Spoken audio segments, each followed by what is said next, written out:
Se evalúa no para simplemente medir, simplemente contar, no.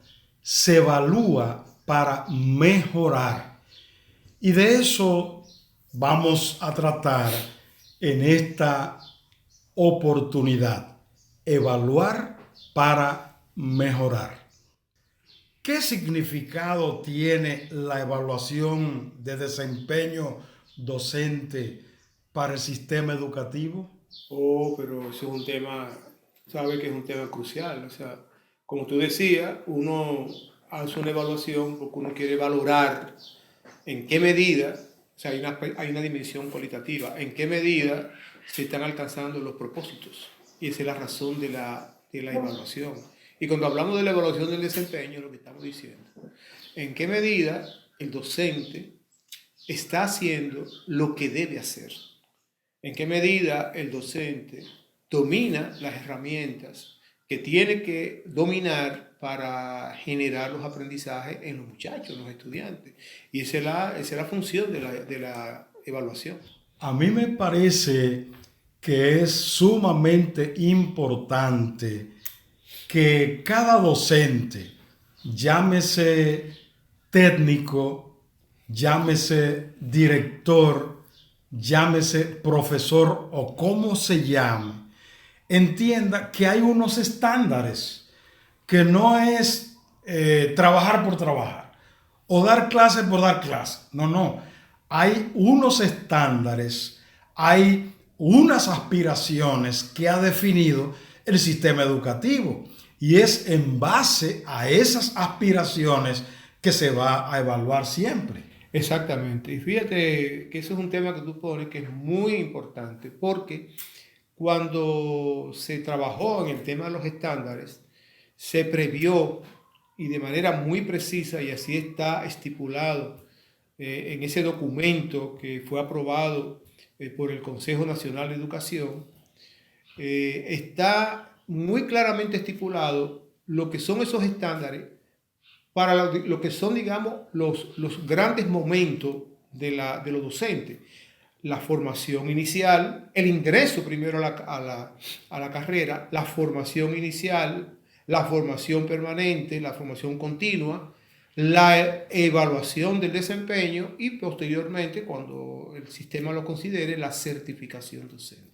Ahora es penoso porque habría que preguntarse cuántos educadores del país, del sector público o del sector privado, tienen conciencia del tipo de docente que aspira el sistema educativo. Bueno, ese es un tema serio porque se supone que de alguna manera el sistema debe decirlo, o sea, debe decir cuál es el perfil de lo que espera.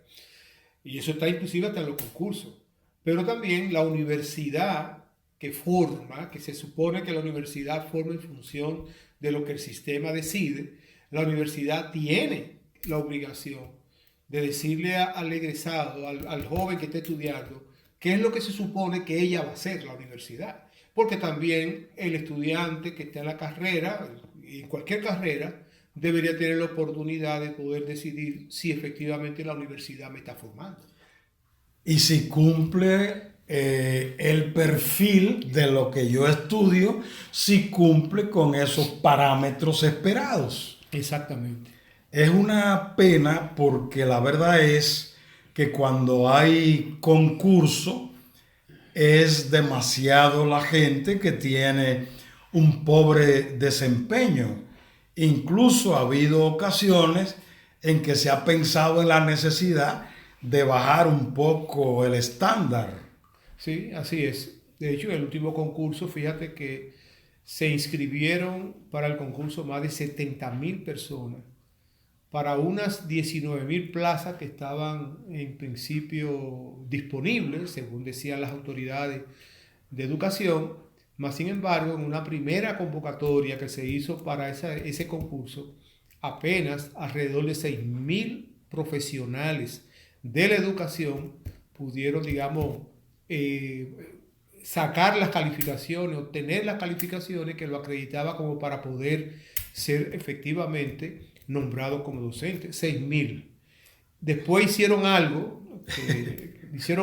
y aún haciendo eso, que fue un poco manejar esos temas de los estándares, esas situaciones, y al final no pasaron de 20.000 las personas que estuvieron en posibilidad de ingresar a la carrera docente. Bueno, esto evidentemente indica que el profesor, el docente en ejercicio, tiene que entender que hay una base de formación un poco débil y que le corresponde ponerse al día permanentemente. Totalmente.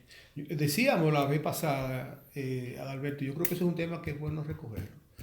Usted es un profesional, en este caso de la educación, pero igual uno se pone a pensar en un profesional de la medicina, o en un profesional de la psicología, o cualquier otro profesional de la ingeniería incluso. Esa persona tiene que siempre saber que hay cosas que van a aparecer novedosas en cualquiera de esas áreas profesionales y tiene la obligación de estar al día.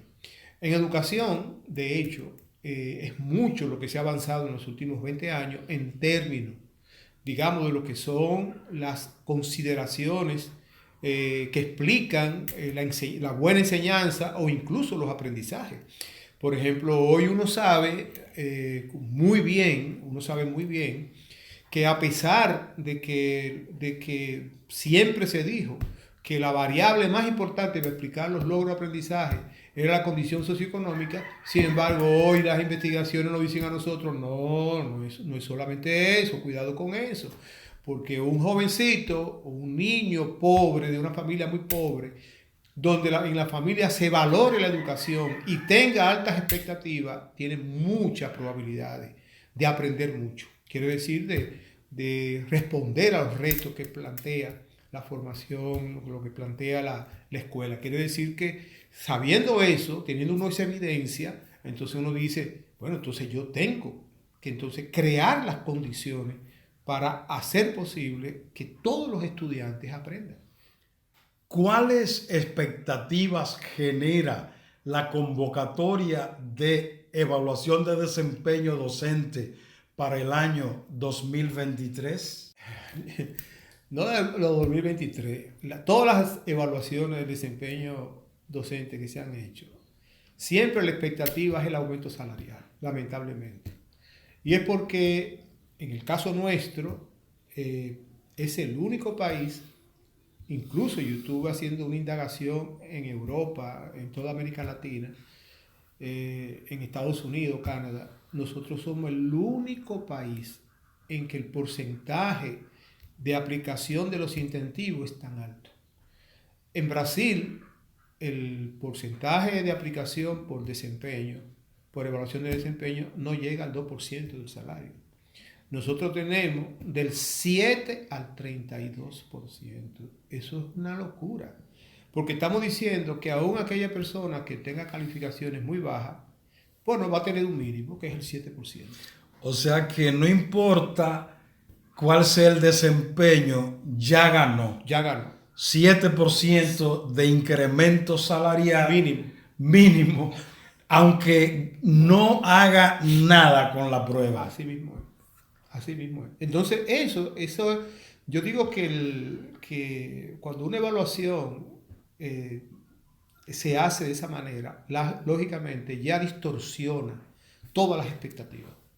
O sea, a mí lo que me interesa es mi chilito. A mí no me interesa lo que va a salir de ahí. Y eso se prueba inclusive con todas las evaluaciones que se han hecho y sobre todo con la evaluación última del 2017, que podemos hablar de eso un ratito, de cómo a pesar, por ejemplo, a pesar de que se hizo un informe individualizado por persona, por maestro, por docente, se hizo un informe por centro educativo, se hizo un informe por distrito y se hizo un informe por regional. Sin embargo, por ejemplo, de los 65.000 maestros que fueron a evaluación en el 2017, yo te puedo decir, porque ese número lo teníamos hasta que yo estuve en el instituto, alrededor de 5.000, menos de 5.000 habían bajado su informe. Quiere decir que parece que no le interesó. Y sin embargo, yo te puedo decir, porque me invitaron a un centro educativo de aquí de la capital, de uno de los barrios de aquí de la capital, y conversando con los docentes, ellos lo habían bajado y valoraron lo que encontraron allí.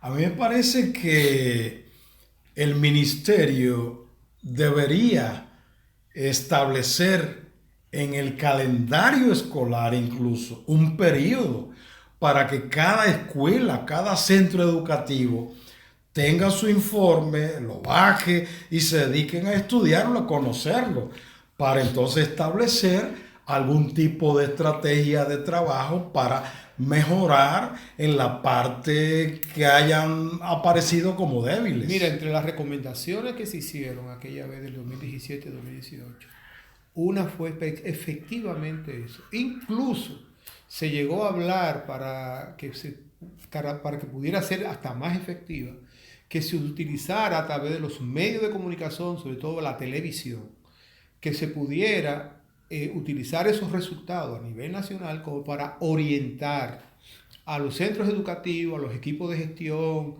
a los maestros mismos, de cómo utilizar los resultados de la evaluación para mejorar.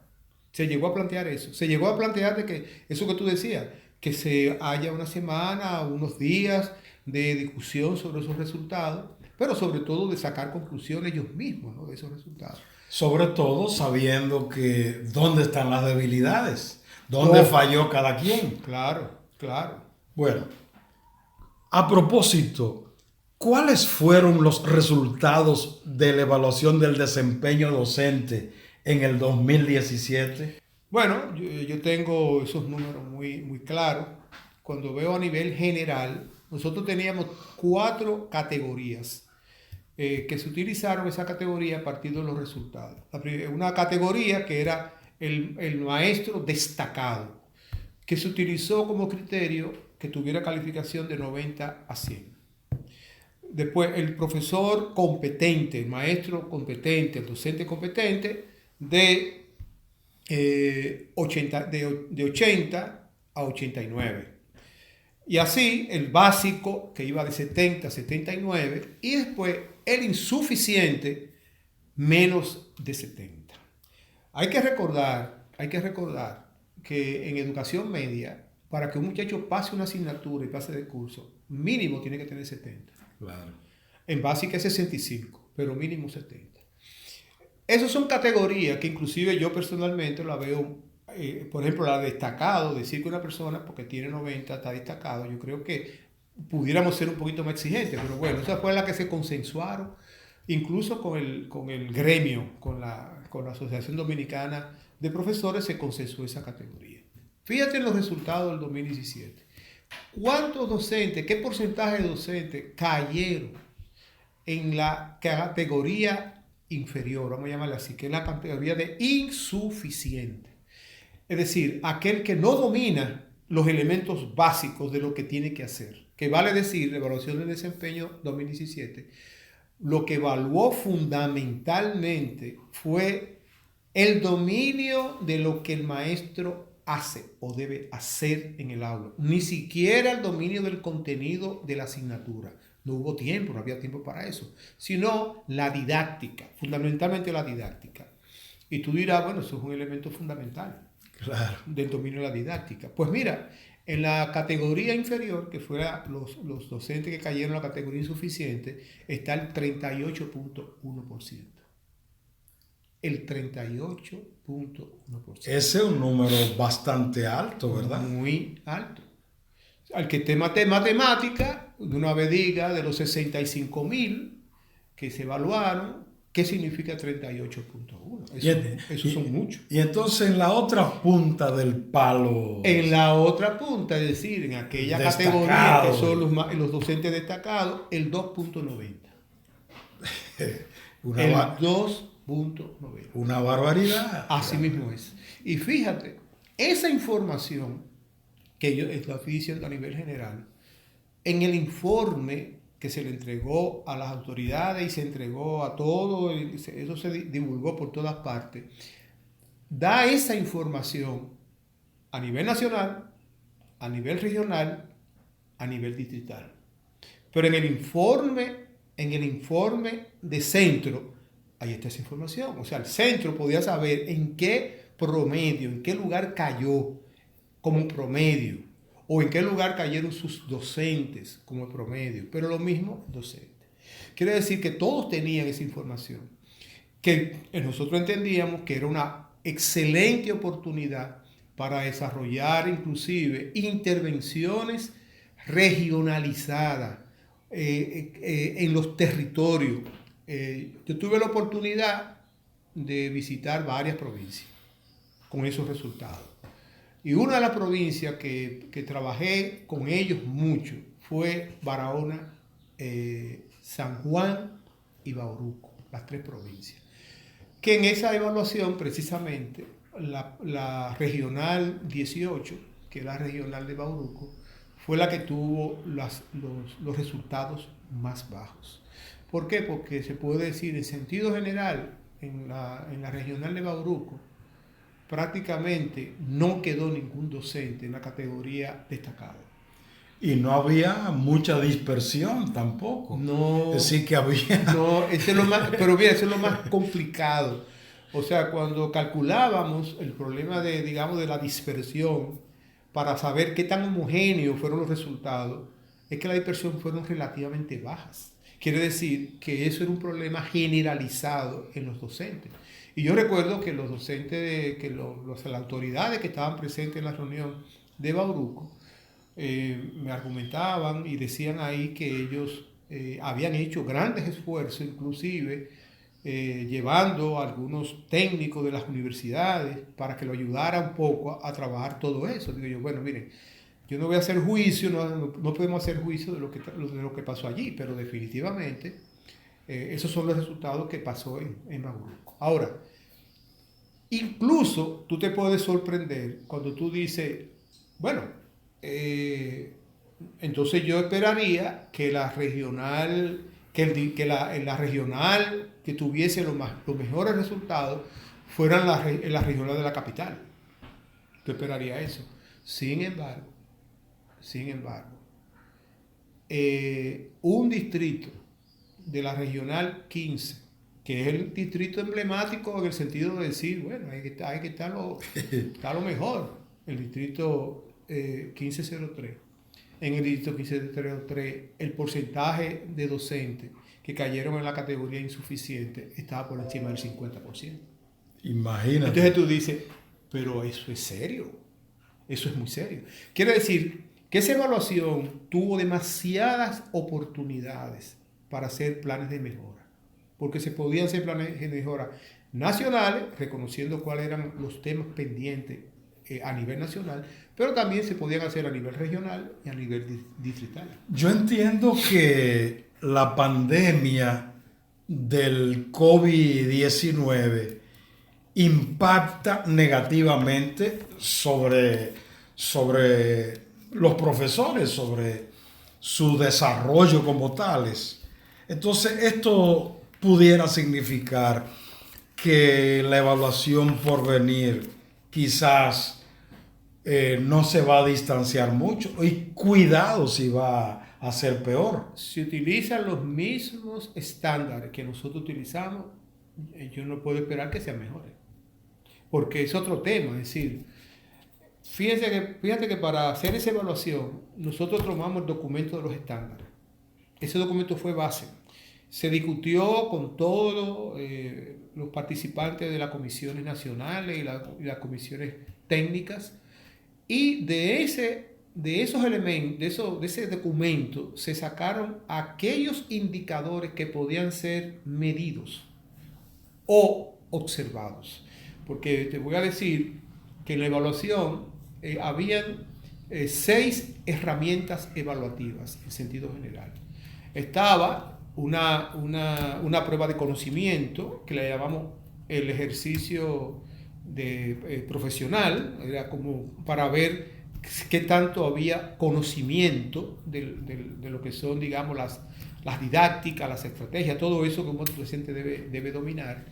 Había también la evaluación de la planificación, o sea, el docente tenía que entregar su planificación del día en que iba a ser observado, porque había evaluación de la observación. Claro. Y luego había la evaluación, autoevaluación por parte del docente y la evaluación del director como jefe inmediato de esa persona. Siempre se nos dijo, ¿y por qué no se puso a los muchachos a evaluar? ¿Y por qué no se puso un examen? Bueno, el tiempo no dio. El tiempo dio para eso. Y estaba la evaluación del registro. Porque ese es el registro es un instrumento fundamental. El registro es, digamos, el documento contable. Yo siempre lo defino así.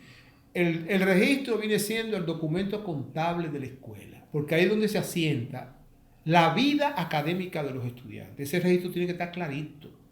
Porque inclusive cuando un muchacho va a buscar una certificación a una escuela, cuando un muchacho va a buscar su nota, eso debe estar claro, para que no tenga problemas. Entonces el registro es claro, pero pasó algo, y podemos hablar de eso, pero el registro se tuvo que sacar de ahí.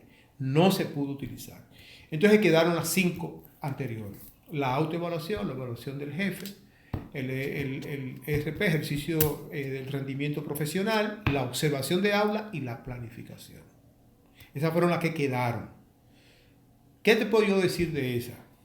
Bueno, ahí nosotros podíamos estimar clarísimamente el problema que había entre el conocimiento, lo que se plasmaba como potencialidad en la planificación y finalmente lo que finalmente tú hacías, que era lo que hacía en el aula. El docente, por la observación que tenía, lo hacía otro par de docentes, otro docente que no estaba en servicio, que era a lo mejor cumplía funciones técnicas o en algunos casos eran maestros jubilados que fueron capacitados para eso. Y entonces pudimos ver las distancias entre el conocimiento, la capacidad potencial de hacer las cosas, que lo plantea claramente la planificación, y lo que finalmente el maestro hace en el aula, que estaba claramente definido en la observación. ¿Por qué no fue posible evaluar el uso del registro de grado por parte de los docentes de aula en el 2017? La razón es muy simple. A la mayoría de las escuelas no había llegado el registro de grado. Y uno dice, pero ¿cómo puede ser eso? No había llegado el registro de grado. Y entonces, aunque se supone que uno dice, bueno, pero el maestro en algún sitio debe anotar esas cosas. Es que eso, cuando empezamos a darnos cuenta de lo que había pasado, desde mascotas muy mal manejadas, bueno, ahí había muchas cosas, papeles en folder. Entonces uno decía, hay que tener cuidado porque entonces uno pudiera llegar a tomar decisiones con una información que no era buena. No era una información buena. Y por eso decidimos, al final de cuentas, dejar el registro de grado porque no había llegado. No había llegado a las escuelas. Bueno, ¿cuáles son las experiencias que han dejado al sistema educativo las evaluaciones de desempeño realizadas hasta la fecha? Bueno, son muchas las experiencias. Una experiencia que yo creo, y eso lo hemos discutido, yo he participado en varias de esas evaluaciones y eso ha salido seriamente, es que se discuta seriamente el tema de los incentivos. No se puede mantener, para que tengan una idea de lo que estoy hablando. En la autoevaluación del 2017, para poder cumplir con lo que significaba esa evaluación en términos monetarios, en términos de recursos financieros para el Ministerio de Educación, se tuvieron que buscar más de 12,000 millones de pesos para cumplir con ese propósito. Y tú dirás, bueno, pero el docente merece más. Yo estoy de acuerdo que sí, el maestro merece mucho más que eso. Pero no le podemos cargar eso a la evaluación por todo lo que eso implica. Entonces, la evaluación, para preservarla, para lograr que cumpla con la función, hay que trabajar ese tema. yo no sé cuál será el incentivo, o si debe llevar incentivo la evaluación. Yo te puedo decir que tuve la oportunidad de conocer a la directora de evaluación del desempeño de Italia, que estuvo aquí en el país, a propósito de una actividad que organizamos en el instituto aquella vez, y le pregunté, y la directora de evaluación del desempeño en Italia me dijo, no, por incentivo no hay incentivo, por desempeño no hay incentivo. Claro. O sea, la evaluación de desempeño es para decidir cuál es el plan de capacitación que ese maestro necesita y si el maestro debe continuar. Muy radical, yo creo que eso es muy radical, pero yo creo que eso es un tema. Segundo tema, yo creo que una experiencia que se repite en esta ocasión, volvió a repetir en esta ocasión, es que todavía no aprendemos en el Ministerio de Educación, no hemos aprendido a manejar el desarrollo de las políticas con evidencia científica. Es decir, se hizo todavía muy poco, se hicieron algunos esfuerzos, pero no lo suficiente como para tomar esos resultados de la evaluación y orientar los planes de mejora en función de ello. Yo creo que ese es un tema que hay que prestarle atención. Otra experiencia que salió de esta última evaluación. Nosotros nunca habíamos hecho observación de aula. Nunca habíamos hecho. Nunca nos habíamos aventurado a hacer una evaluación de aula porque es muy difícil. Y además, porque no habían experiencias en el ministerio sistemática de observación del trabajo docente. Esa experiencia que tuvimos ahora, para nosotros llegar a los 650 observadores que se contrataron, se hizo un proceso utilizando la estrategia de formar en talleres y evaluando, y más de 800 personas que participaron en esos talleres, fueron solo seleccionadas 600 y pico, porque el proceso fue riguroso. Y decíamos nosotros, pero ahora nosotros contamos con 600 y pico de personas capacitadas para observar. Quiere decir que esa gente deberían en el sistema educativo ser utilizado para seguir ese proceso de observación y sobre todo de dar elementos con que orientar. Yo creo que esa experiencia, que fue una experiencia también interesante, lamentablemente no se continuó. Y te puedo decir que una experiencia que salió también de esta última experiencia de evaluación del desempeño, 2017, es que, mira, hay un documento donde a partir de la experiencia y el conocimiento que teníamos de las experiencias de otros países, hay una propuesta concreta de cómo poder continuar con un sistema de evaluación de desempeño, pero que funcione de manera permanente. Que no sea un operativo, porque tú sabes que estos operativos son medio complicados. En este operativo hay demasiadas cosas que se le escapan de control a cualquiera. Sobre todo porque los operativos siempre generan dinero y todas esas cosas. Ahí se propone un sistema más permanente de evaluación del desempeño. Y eso nació de ahí, de esa evaluación. Mira, hay otras experiencias que quizá pudiéramos plantear, pero para mí esas son 4 experiencias fundamentales.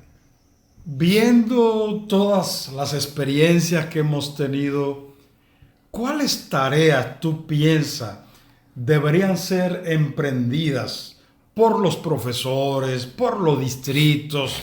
¿Cuáles errores evitar? Porque pienso yo que de aquí a que sea puesta la fecha para ejecutar la evaluación, algo se pudiera hacer de parte del mismo profesor, de parte de la escuela, de parte de los distritos educativos, de parte del ministerio. ¿Cuáles tareas deberían ser emprendidas desde ya de parte del mismo personal que se va a evaluar? Mira, en la evaluación del 2017, nosotros nos pudimos dar cuenta que a nivel nacional,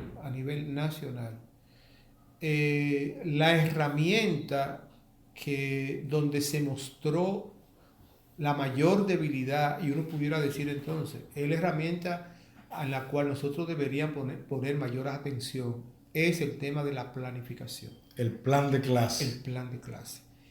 Señores, lo que salió ayer era que en sentido general el maestro no domina la planificación.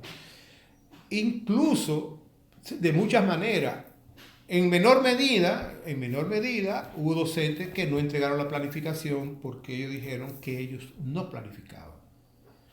Uno dice, bueno, ¿cómo que usted no planifica? Usted debió planificar. Pero, aún aquellos que entregaron la planificación, habían debilidades muy serias. Como por ejemplo, en la planificación, la ausencia de ese momento de introducción, donde el docente coloca al estudiante en el tema que vamos a abordar, pero al mismo tiempo lo empalma con el tema anterior. Esa parte en algunos casos no estaba presente. No estaba presente, por ejemplo, el tema del cierre. El cierre que llaman, ya es como la conclusión de la clase. Cierre pedagógico. El cierre pedagógico. Sí. En algunas evaluaciones eso no estaba presente. Y entonces tú dices, concho, esa herramienta nos dio a nosotros demasiados elementos. ¿Con qué puedo decir? Aquí hay tareas concretas, aquí hay actividades concretas. Si enfatizamos el tema de que el maestro maneje, porque maneje la planificación, no, yo no puedo decir va a manejar los contenidos, pero la planificación obliga. O sea, si tú haces una buena planificación, esa planificación te obliga a hacer cosas.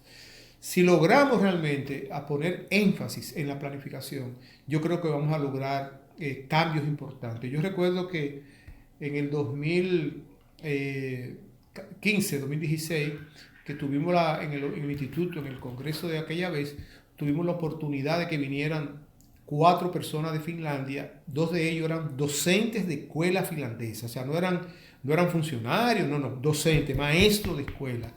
Y ellos dieron un taller durante una semana sobre el tema de la formación, la escuela centrada en los alumnos. Y yo recuerdo que las personas que participaron en la actividad con ellos en esa semana dijeron, mira, no es que los maestros de Finlandia saben las cosas, es que la planifican muy bien. Es que ellos no dejan nada a lo que puede ocurrir. No. La planificación se hace y la planificación se sigue. Aun cuando pasan situaciones inesperadas en el aula, lo que ellos hacen es que hacen un replanteamiento, pero siguen su proceso de planificación. Es decir, yo creo que nosotros tenemos que entender que si no logramos hacer que el docente tenga un buen plan de clase, ¿cómo nos vamos a asegurar de que se cumplan con lo que son los elementos curriculares? Eso va a ser muy difícil. Entre otros asuntos, quisiéramos recomendar a directores regionales, directores distritales, directores de centros, profesores de aula, planifiquen, asuman talleres de planificación de clase, porque está claro, es una debilidad y todavía tenemos tiempo para mejorar, para superarla. Muchísimas gracias al doctor Baleirón y a ustedes por la oportunidad de tener la gentileza con nosotros de revisar estos materiales, de ver estas reflexiones, y vamos a continuar con este tema más adelante.